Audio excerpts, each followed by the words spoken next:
A long time ago.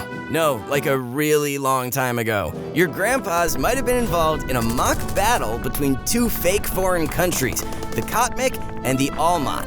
No, this was not a movie set, and believe it or not, this battle happened in the middle of this forest in Louisiana. I know, hard to believe that anyone could fight a battle amidst all of this lush greenery, right?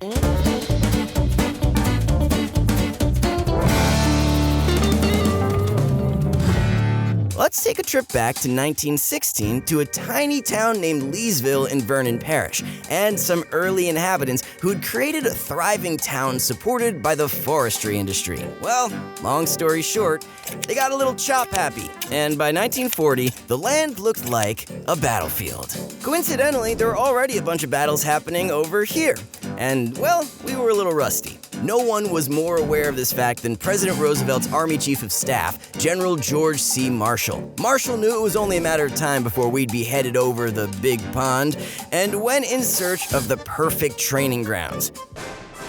And there it was. He took one look at this former forest and thought, hey, practice makes perfect. Permission was granted to deploy troops across thousands of square miles within Grant, Natchitoches, Wynne, Rapides, Allen, Beauregard, Sabine, Vernon, Claiborne, and Webster parishes. Whew! Thus, the Great Louisiana Maneuvers began in spring of 1940, with the most spectacular of the exercises occurring in September and August of 1941. The Big One, as it became known, with over 400,000 troops. These troops were divided into two mock armies, the Kisatchie, made up of men from Kansas, Oklahoma, Texas, Missouri, and Kentucky, aka the Red Army, and the Almat, made up of men from Arkansas, Louisiana, Mississippi, Alabama, and Tennessee, aka the Blue Army. Okay, I know what you're thinking. Sounds like a giant game of capture the flag, and it kinda was, except for all the tanks and airplanes. These two armies were fake fighting over navigation rights of the Mississippi River. And yes, just like a real battle, the two sides were devising battle plans and testing strategies.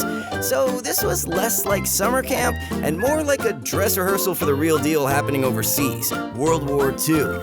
The armies shot at each other with wooden rifles, fired empty shells, and lobbed flour sack bombs at each other, and occasionally just held up signs saying "POW."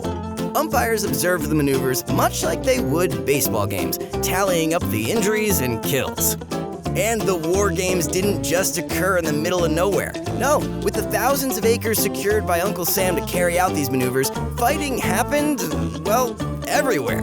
Fighting held up traffic. Soldiers slept in people's barns. Heck, you could be trying to sleep and suddenly be awoken to a whole army having it out in your backyard. You might be surprised to find out that today, this area is a haven for tranquility, where you're more likely to drop a line than a bomb.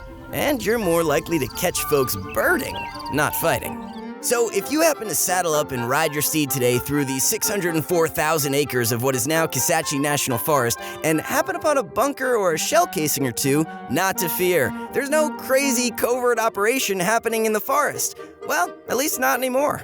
The only folks camping out now are this kind, and, well, these guys.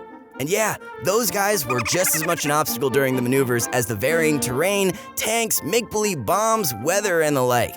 Don't let those fluffy tales fool you. They too had a hand in forging the brave soldiers who would go on to victory in Europe and the Pacific.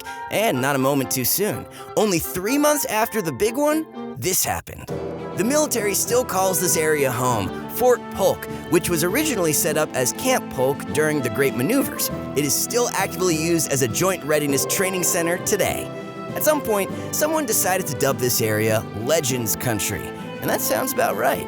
Heck, we didn't even get to talk about this cave that at one point served as a hideout for ancient peoples, and many centuries later, famous outlaw Jesse James. But that's a trip for another time.